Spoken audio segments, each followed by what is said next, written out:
Good morning, everybody, and welcome back to day 39 of the God Hears Her devotional. Our passage this morning is in 1 Samuel chapter 18, verses 1 through 4, as well as 23 verses 15 through 18.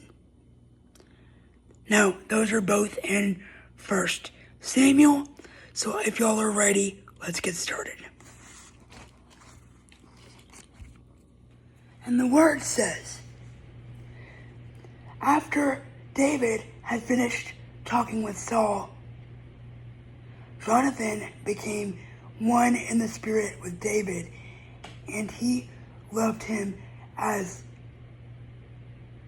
himself. From that day, Saul kept David with him and did not let him return home to his family. And Jonathan made a covenant with David because he loved him as himself. Jonathan took off the robe he was wearing and gave it to David along with his tunic and even his sword, his bow, and his belt.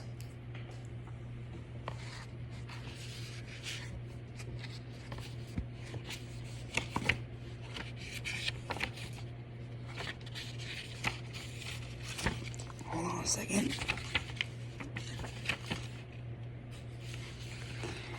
Continuing on with chapter 23, verses 15 through 18.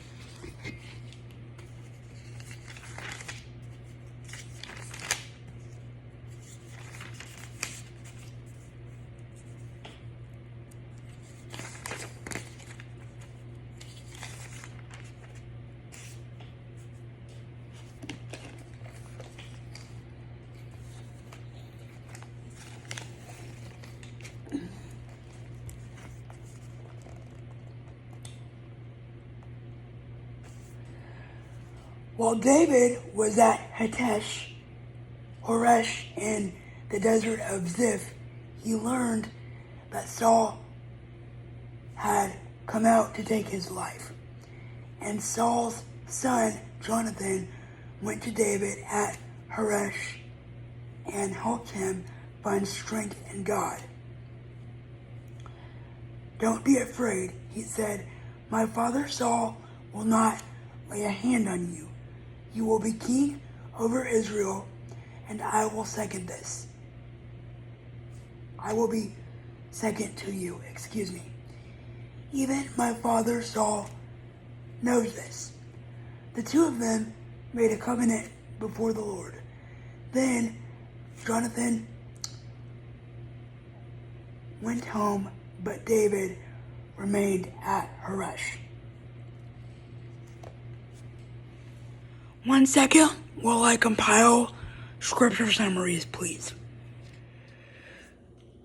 The only scripture summary I could come up with comes to us from 1 Samuel chapter 18, verses 3 and 4. I wrote down, "Be careful with who you befriend. People will use you for anything and everything." Basically, that means be mindful of who you tell what to. Trust no one in the human form who will then turn around and stab you in the back. The only person you can really trust to keep your true to the end secrets is really Jesus and God, and maybe a handful of family friends. But outside of that, use your discernment and make sure you pick the right people to be in your circle. that's all the time that we have for today's devotional. Thank you all so much for watching, and I will see you guys tomorrow. Bye, everybody.